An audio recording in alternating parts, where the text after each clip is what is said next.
A paz do Senhor Juvenis, meu nome é Aline e sejam bem-vindos para mais uma aula.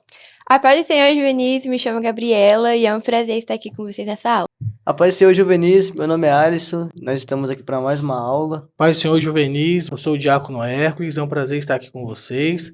Somos aqui da Igreja Assembleia de Deus, Marcas do Evangelho, Cariacica, no estado do Espírito Santo, Brasil. E você que não é inscrito, seja muito bem-vindo, aproveite e se inscreve no nosso canal, dê o like e participe do nosso chat ao vivo. Então vamos orar. Senhor, meu Deus, meu Pai, muito obrigado por a presença de todos que estão aqui e também dos que estão assistindo. Que o Senhor possa abençoar essa aula, o Senhor possa nos dar sabedoria para poder falar e também para que eles possam entender e compreender. Em nome de Jesus, amém. Amém. A paz do Senhor Juvenis, eu sou a Rebeca e estamos aqui agora para fazer a leitura bíblica que se encontra no texto de 2 Pedro 1, do versículo 16 ao 21.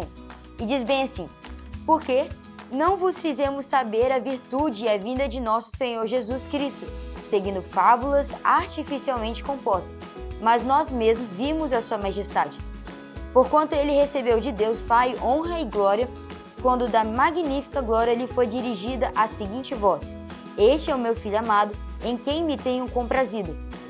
E ouvimos essa voz dirigida do céu, estando nós com ele no Monte Santo. E temos, muito firme, a palavra dos profetas, a qual bem fazeis em estar atentos, como a uma luz que alumia em lugar escuro, até que o dia esclareça, e a estrela da alva apareça em vosso coração. Sabendo primeiramente isso, que nenhuma profecia da Escritura é de particular interpretação, porque a profecia nunca foi produzida por vontade de homem algum, mas os homens santos de Deus falaram inspirados pelo Espírito Santo. Agora, nós vamos ler Romanos 15, do versículo 4 ao 6. Porque tudo o que dantes foi escrito para o nosso ensino foi escrito, para que, pela paciência e consolação das Escrituras, tenhamos esperança. Ora, o Deus de paciência e consolação vos conceda o mesmo sentimento uns para com os outros, segundo Cristo Jesus, para que concordes a uma boca, glorifiqueis ao Deus e Pai de nosso Senhor Jesus Cristo.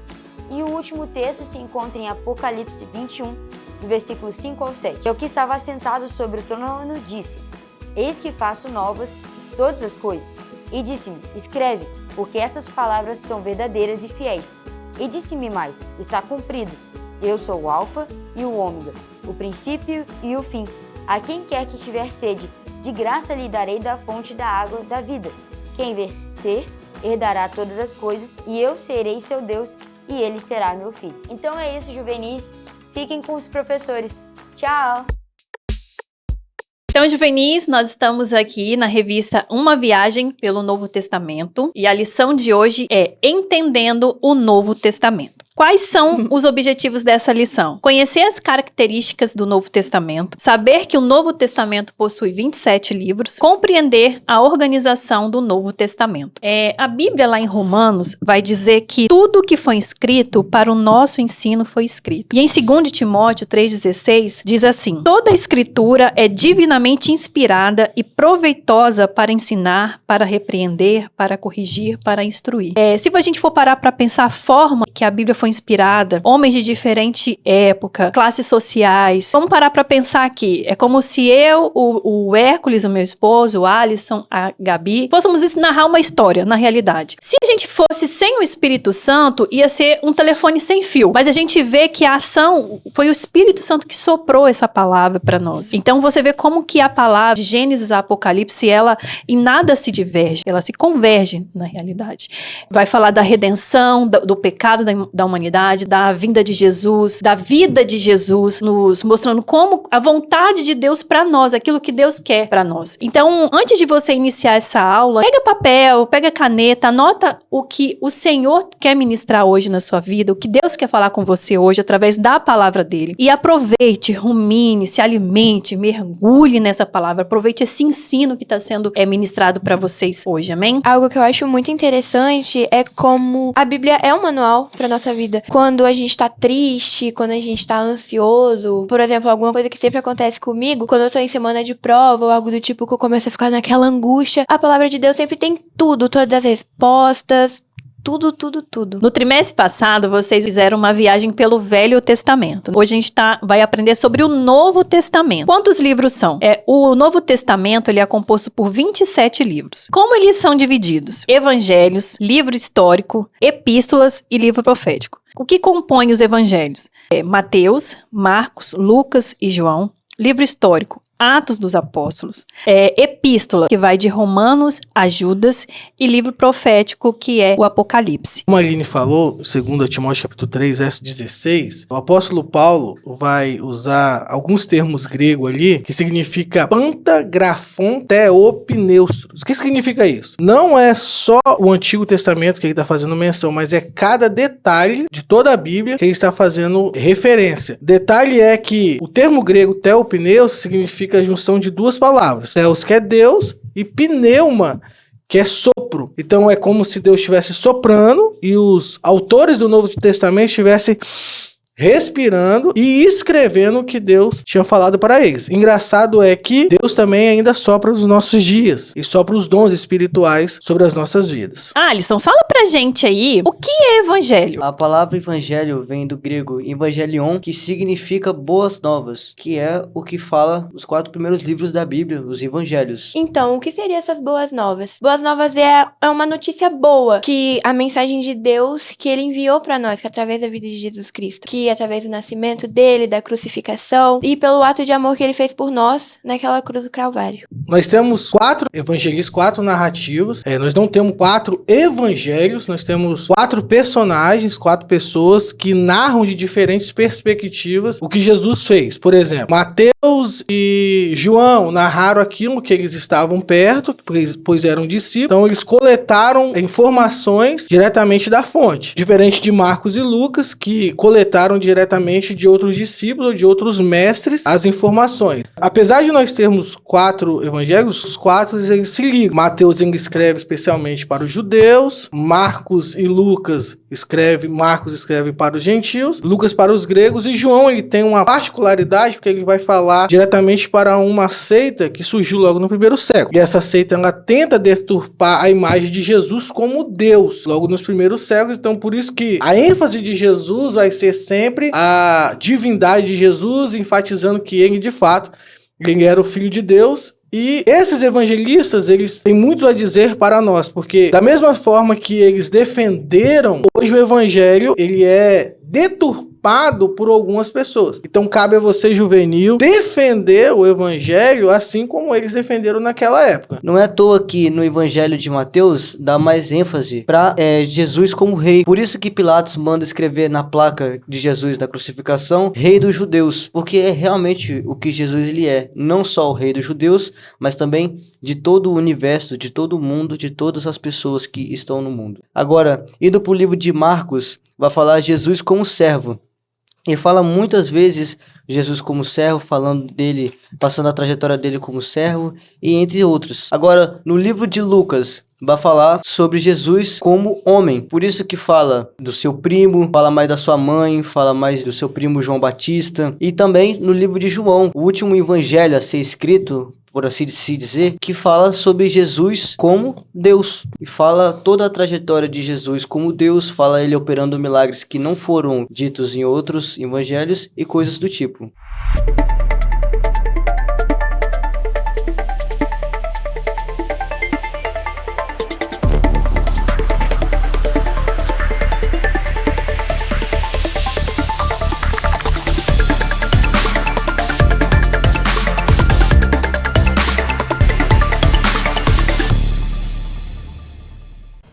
A paz do Senhor, juvenis! Vocês sabem o que são os evangelhos sinóticos?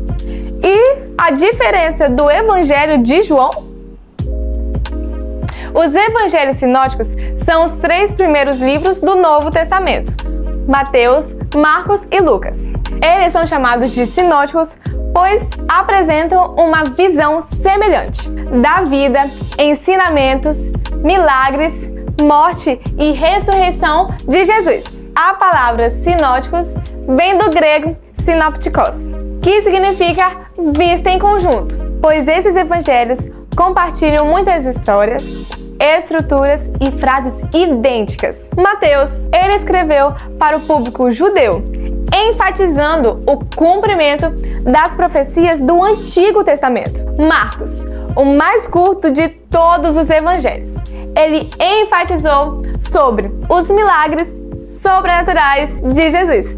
Já Lucas se voltou para o público gentil e destacou toda a compaixão de Jesus. Sendo assim, o Evangelho de João é distinto dos sinóticos, tanto em estilo quanto conteúdo.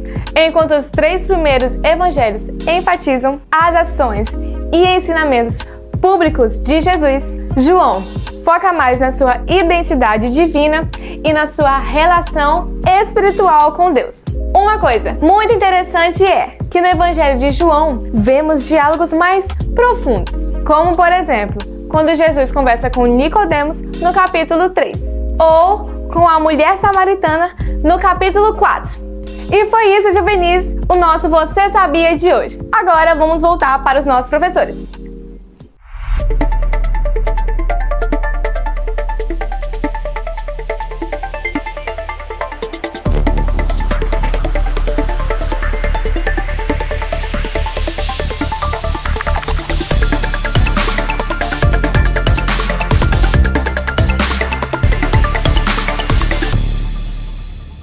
Então a gente chega agora no livro de Atos, que é o livro histórico. O livro de Atos já começa ali com Jesus sendo assunto aos céus e falando para os discípulos para eles ficarem em Jerusalém até que eles sejam revestidos de poder.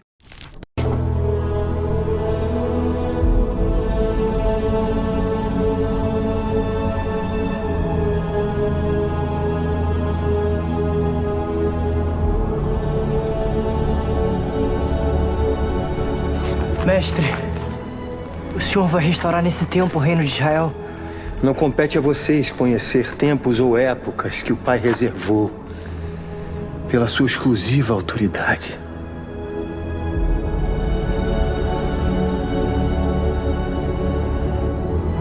Mas o Espírito Santo virá sobre vocês e receberão poder para serem minhas testemunhas, tanto em Jerusalém como em toda a Judéia e Samaria, até os confins da terra.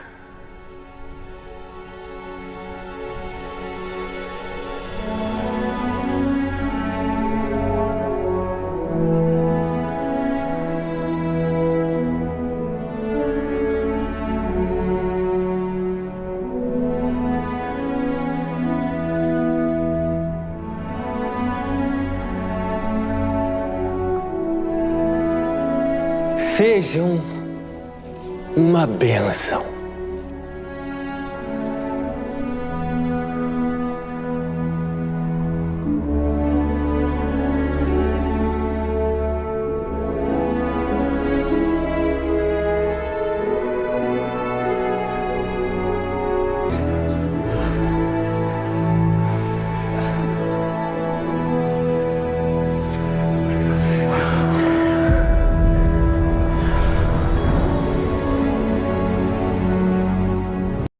Daí começa a história da igreja. Você vê o que homens e mulheres cheios do Espírito Santo podem fazer para o reino de Deus. Atos dos Apóstolos, ele leva esse nome por se referir às ações dos apóstolos. Cristãos convertidos naquela época entre judeus e gentios, como eles foram usados pelo Espírito Santo para o avanço do evangelho. No livro de Atos você também vai ver avivamentos, conversões, milagres, juízo de Deus, ressurreição, mártires, fugas de prisões, multidões furiosas, julgamentos perante os reis, profecias, surras, conflitos demoníacos. Então, é um livro histórico, com muitos relatos. Ali você vai ver o crescimento, o avanço da igreja do Senhor no poder do Espírito Santo. E a gente não pode se esquecer também do derramamento de Atos 2, que aconteceu em Jerusalém, na casa onde os apóstolos estavam reunidos, que foi uma profecia cumprida pelo profeta Joel. Em Atos 2, versículo 2 e 4 diz assim: De repente, um som como um vento forte encheu a casa. Apareceram línguas de fogo que pousaram sobre cada um dos discípulos. Os discípulos ficaram cheios do Espírito Santo e começaram a falar em outras línguas. Uma multidão se ajuntou confusa, porque cada um os ouvia falar a sua própria língua. Um fato muito interessante, quando eu tava relendo Atos 2, é que pessoas que estavam passando ao redor diziam que eles estavam bebendo, que eles estavam ficando doidos, por isso que eles estavam falando aquelas línguas diferentes. E Pedro, no versículo 15 ao 18, diz assim: estes homens não estão bebendo como vocês supõem. Ainda são 9 horas da manhã. Ao contrário, isso é o que foi predito pelo profeta Joel. Nos últimos dias, diz Deus, derramarei o meu espírito sobre todos os povos. Os seus filhos e suas filhas profetizarão.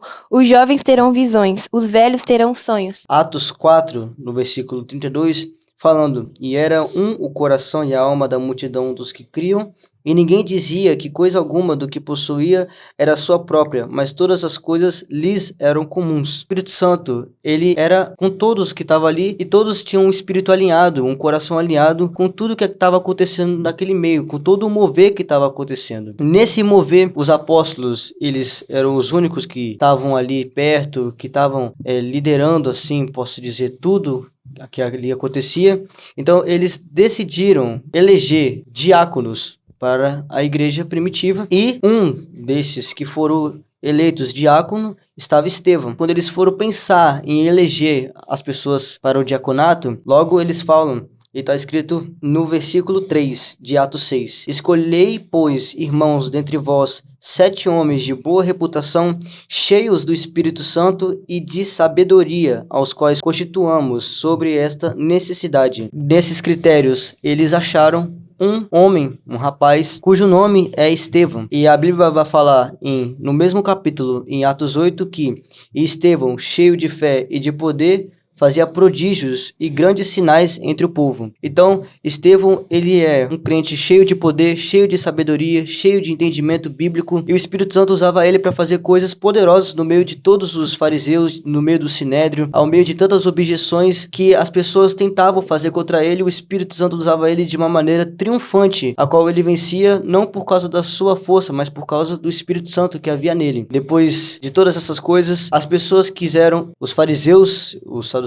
e todo o pessoal, os líderes religiosos, quiseram fazer com que Estevão ele fosse preso e morto. Eles prenderam Estevão e começaram a questionar ele. Nesse sermão que ele faz, os fariseus, eles foram confrontados de seus pecados e eles se sentem maus e agora eles ficam com raiva. Porém, Estevão estava tão cheio do Espírito Santo, eles pegaram Estevão, levaram ele para um lugar, e Estevão, olhando para o céu, viu a glória de Deus e assentado do lado de Deus, Jesus Cristo, o Filho de Deus. E começaram a apedrejar Estevão, e todas as pessoas com raiva de Estevão, mas Estevão nem sentia aquelas pedras, ele só tinha um olhar, ele olhava só para uma coisa, e era Jesus Cristo, era a glória de Deus. Ele se portava somente com isso. Depois dessas coisas, Estevão, ele adormeceu, e assim se inicia o primeiro mártir da igreja, foi morto, e inicia uma sequência de mártires na igreja. Atos capítulo 5 vai contar a história de Ananias e Safira, e eles vendem as suas propriedades, muito legal, aparentemente. O nome dos dois são nomes abençoados por Deus, mas eles deixam com que o diabo coloque algo no coração deles. O pecado de Ananias e Safira era negligenciar a santidade de Deus. Então há um grande risco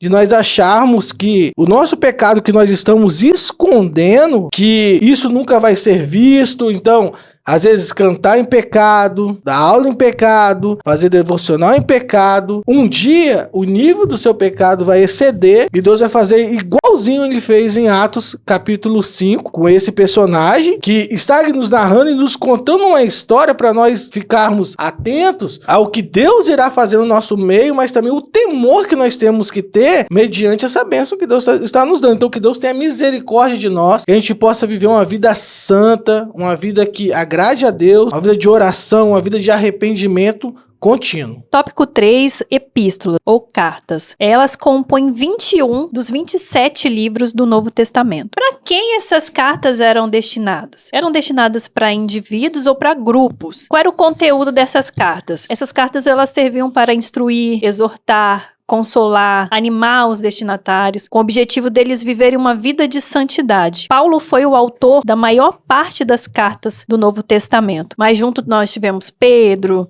Judas, João, Tiago. As epístolas, em linhas gerais, elas vão falar de vários aspectos. Por exemplo, as cartas são destinadas para tratar de assuntos que os próprios irmãos estão com dificuldades. 2 Coríntios, Paulo se defendendo de ataques. Gálatas vai falar para pessoas que ainda não era convertida e assim por diante. Então, cada um com a sua particularidade em questão de região, uma cultura diferente. Então, Paulo ele vai escrever essas cartas, essas epístolas, para as necessidades de cada igreja. Ele escreve, por exemplo, Tito, para combater falsas doutrinas e falso ensino. Ele vai falar dos assuntos dos últimos tempos, da volta de Jesus, e era um assunto comum naquela época, a ponto de, em 1 Tessalonicenses 4:16, ele começa a falar da volta de Jesus e no verso 18 ele vai dizer assim: consolai a todos com essas palavras. Ou seja, Jesus ele está voltando, e isso é uma pregação que deve ser falada em todos os dias, todas as épocas, em todas as eras da nossa história, porque é uma realidade e Jesus ele vai voltar a qualquer momento. Qual a epístola que mais assim chama a atenção de vocês? A epístola que eu mais gosto, que é de Romanos. Por quê?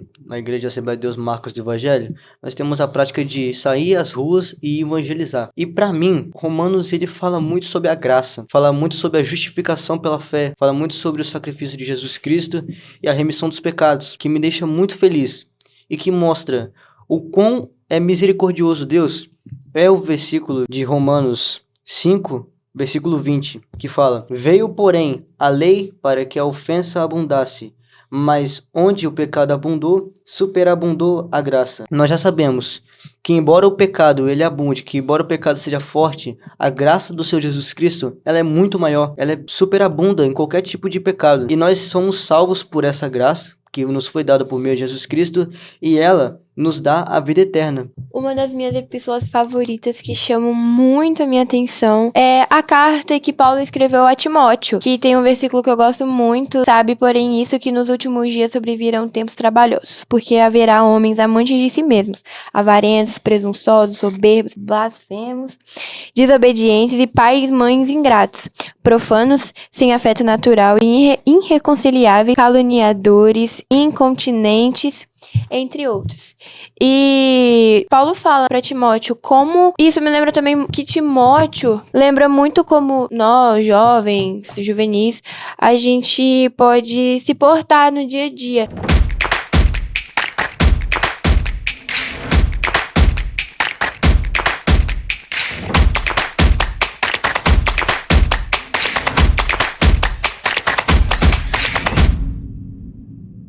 Olá, juvenis. Que legal, estamos estudando o livro de Hebreus. Vamos pensar um pouco sobre a autoria de Hebreus. Há uma discussão antiga sobre quem é o autor de Hebreus. Seria Paulo, seria Lucas, seria Barnabé, um outro discípulo, um outro apóstolo ou um pai da igreja. Muitas teorias são colocadas ao longo do caminho e nenhuma delas chega a uma conclusão. Eu, pelo menos, fico com o princípio inicial, com a questão inicial que definiu Hebreus. Primeiro, até o século IV havia um entendimento quase que generalizado de que Paulo era o autor de Hebreus. A razão por que Hebreus está nas Escrituras é exatamente esta: a ideia de que Paulo era o autor de Hebreus. Então, até o século IV, nós temos poucos questionamentos sobre a autoria de Hebreus. A teologia de Hebreus encaixa perfeitamente com os ensinos paulinos. A teologia é a mesma, a sequência e o volume de palavras é muito comparadas àquelas expressões do apóstolo Paulo. Pessoas próximas do apóstolo Paulo são citadas nesta carta. E Hebreus só faz parte do cânon bíblico por causa dessa crença inicial. Depois que Agostinho questionou isso no século IV, então as pessoas passaram a torcer esse entendimento. Alguns acreditam que essa mudança na postura com relação à autoria é por causa da ênfase de Agostinho na doutrina da predestinação. Pouco é crida usando somente a carta de Hebreus, e parece que Paulo apoia a visão agostiniana. Talvez esse seja o motivo de Agostinho questionar. mas eu fico com os primeiros pais. Paulo é o autor das Escrituras de Hebreus e a razão dela estar é só essa, porque a igreja inicial cria que Paulo era seu autor. Deus abençoe vocês.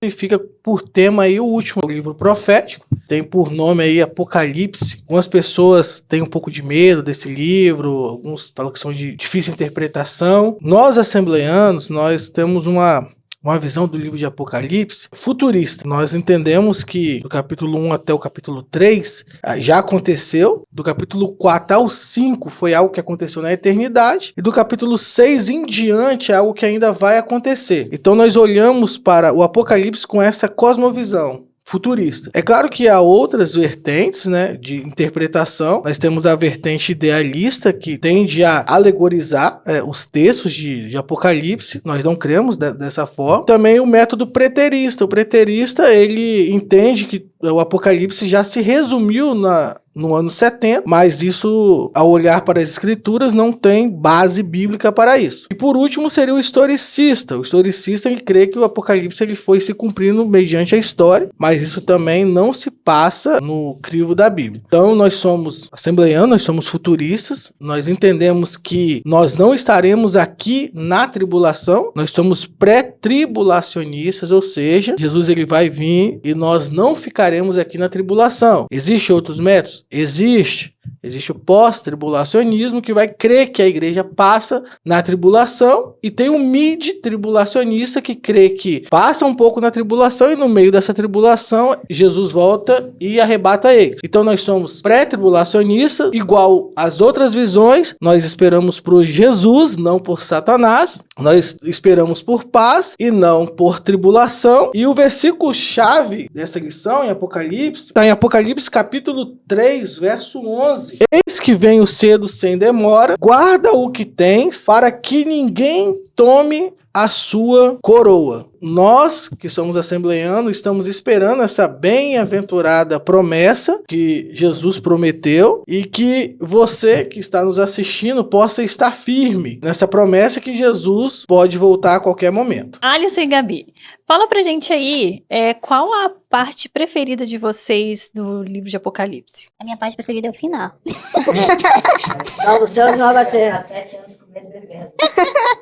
Também. Uma das minhas partes preferidas são Apocalipse 11, que no versículo 15 diz assim: o 7º anjo tocou a sua trombeta, e houve fortes vozes nos céus que diziam: o reino do mundo se tornou de nosso Senhor e do seu Cristo, e ele reinará para todo sempre. Querendo ou não só Apocalipse 11 em si, mas em todo Apocalipse é uma esperança para nós, a igreja, que nós estamos esperando a volta do noivo para arrebatar sua igreja, para nós podermos ir à eternidade. Então, a minha parte favorita de Apocalipse é Apocalipse capítulo 20, que fala sobre o milênio, o dragão, que é Satanás, vai ser preso durante 1000 anos, e durante esses 1000 anos que o dragão vai ser preso, nós vamos reinar junto com Jesus Cristo na Nova Jerusalém. E isso é muito interessante, porque Jesus ele vai falar para nós que nós devemos ser servos, assim como ele também foi servo de todos. Ou seja, nós devemos ser servo de todos, mas tem uma recompensa nessa servidão que nós fazemos, e essa recompensa é que no fim da nossa carreira aqui na Terra, nós vamos reinar junto com ele no milênio, e depois haverá o juízo de Deus,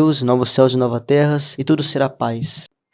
Eita, que essa foi forte! Eu queria também falar de uma das partes que me chama muita atenção, que eu fico bem maravilhada quando eu leio em Apocalipse, que é Apocalipse 4, que vai falar da visão do trono de Deus. No versículo 7, após a descrição ali do trono de Deus, de como que era o trono de Deus, fala dos animais. No versículo 8, e os 4 animais tinham cada um per si 6 asas, e ao redor e por dentro estavam cheios de olhos, e não descansavam nem de dia e nem de noite, dizendo: Santo, Santo, Santo é o Senhor Deus Todo-Poderoso, que era e que é e que há de vir. Aí vai seguindo. E quando os animais davam glória e honra e ações de graças ao que estava sentado sobre o trono, ao que vive para todo sempre, aí os 24 anciões prostravam-se diante do que estava sentado sobre o trono e adoravam o que vive para todo sempre, lançavam suas coroas diante do trono, dizendo: Digno és, Senhor, de receber glória e honra, poder, porque tu criaste todas as coisas e por tua vontade são e foram criados. Vocês veem que tanto os animais e os 24 anciões, quando eles contemplam a visão do trono de Deus, automaticamente o que eles fazem? Eles dão glória. Eles dizem que ele é santo, santo, porque vê toda a majestade, todo o Senhor ali na sua plenitude. E o que eu quero dizer para vocês? Nós temos aqui a palavra de Deus, Gênesis, Apocalipse, que é a vontade de Deus revelada para a nossa vida. Nós vamos ver a queda, nós vamos ver a promessa de redenção, Jesus, a vinda o nascimento de Jesus, a vida de Jesus, como Jesus nos instruiu ser, como Jesus nos ensinou a ser com a sua vida. Isso nos faz olhar para as Escrituras e verdadeiramente ver aquilo que nós precisamos ser diante de Deus. E isso, quando a gente olha para a Escritura, quando a gente olha para o que o Senhor fez, quando a gente vê a graça de Deus, a misericórdia de Deus, nós que não merecíamos essa graça, esse amor, essa misericórdia, automaticamente, nós que fomos atraídos por essa presença, nós elevamos a nossa voz e dizemos que Ele é santo, que Ele é digno, ou seja, nós contemplamos esse Deus, e por contemplar esse Deus, essa grandeza, essa majestade, nós o proclamamos. Nós temos a palavra e ela é luz para o nosso caminho. Então nós não estamos em trevas. Senhor, em tudo que você precisar, tudo que você necessita está aqui na palavra de Deus, e o Espírito Santo, ele vai revelar essa palavra para você, porque ela foi soprada, ela foi inspirada pelo Espírito Santo de Deus. Então a Bíblia é o livro em que a gente pode ler com o autor do lado. O Espírito Santo está ali sempre para poder te instruir. Vivam, leiam, medite, guarde isso no coração de vocês. Então, pessoal, vamos agora partir para o momento do ofertório. Então você pode contribuir com o QR Code do Pix e com a nossa conta bancária. Também tem o projeto dos 1000 Valentes, que é um projeto para poder arrecadar o dinheiro para poder comprar o espaço da nossa igreja. Se você quiser ajudar, seja muito bem-vindo. E vamos ofertar.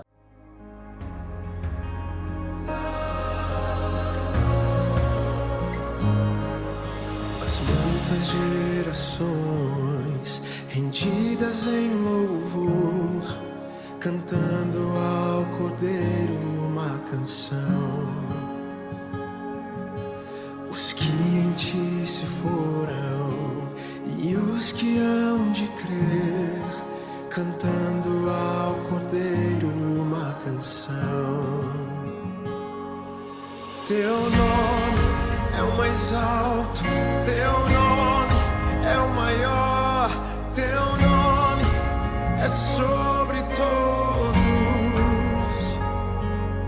os tronos e domínios, governos e poderes. Teu nome é sobre todos, e os anjos clamam: Santo, toda a criação. Santo, exaltado és. Santo, santo pra sempre.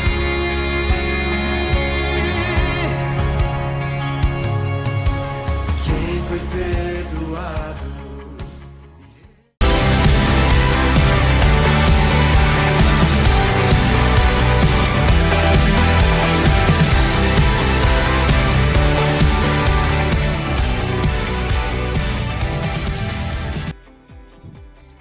E aí, juvenis, tudo bem com vocês? Estamos aqui agora para o nosso quiz, onde vamos ver se você realmente aprendeu o conteúdo da aula de hoje. Então vem comigo para a nossa primeira pergunta, que é a seguinte. Primeira pergunta: dos 27 livros do Novo Testamento, quantos são de categoria epístola? Alternativa A, 17, alternativa B, 12, alternativa C, 21 ou alternativa D, 23? Vamos lá, tempo na tela.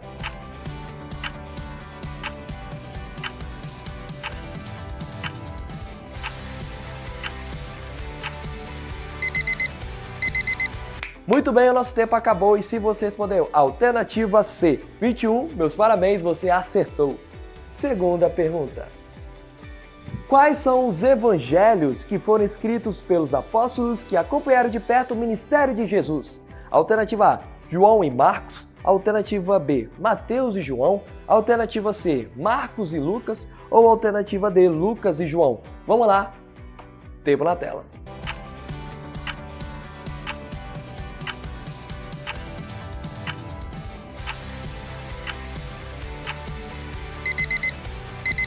Muito bem, olhando aqui para o meu relógio, parece que nosso tempo acabou. E se você responder a alternativa D, Lucas e João, meus parabéns, você errou. Porque a resposta certa é a alternativa B, Mateus e João. Terceira pergunta.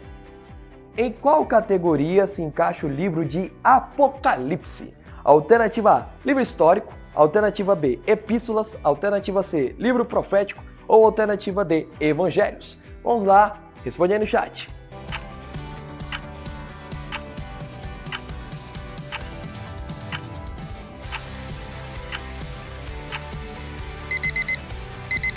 Muito bem, acabou nosso tempo, espero que tenha respondido no chat e tenha colocado a letra C de Cristo, que é a resposta correta, que ele se encaixa no livro profético. E agora vamos para a nossa quarta e última pergunta, que é a seguinte: o que retrata o livro de Atos? Alternativa A, revela o que acontecerá no fim dos tempos. Alternativa B, sobre as cartas enviadas às igrejas ou às pessoas. Alternativa C, fala da história de Jesus e seu ministério. Alternativa D, narra a trajetória da igreja e dos primeiros cristãos. Vamos lá pela última vez, tempo na tela.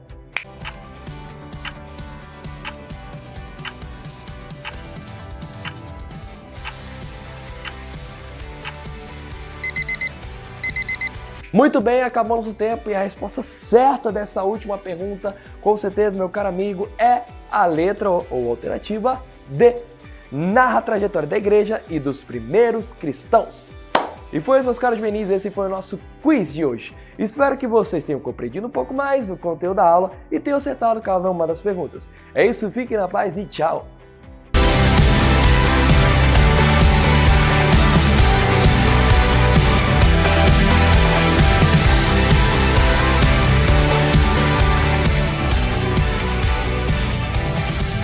Então, juvenis, estamos chegando ao fim de mais uma lição. Nós vamos estar orando agora para estar finalizando essa aula. Curva sua fronte onde você estiver. Em nome de Jesus, Pai, te pedimos graça. Muito obrigado por essa aula que encerramos. Obrigado porque o Senhor contribuiu para podermos, meu Deus, falar aquilo que o Senhor colocou nos nossos corações. Amém. Que o Senhor, meu Deus, venha dar a cada um desses que estão assistindo, meu Deus, uma experiência com o Senhor, que cada parte da Escritura venha falar profundamente aos seus corações. Amém, Jesus. Em nome de Jesus, amém. Amém. Tchau. Tchau. Tchau, juvenis!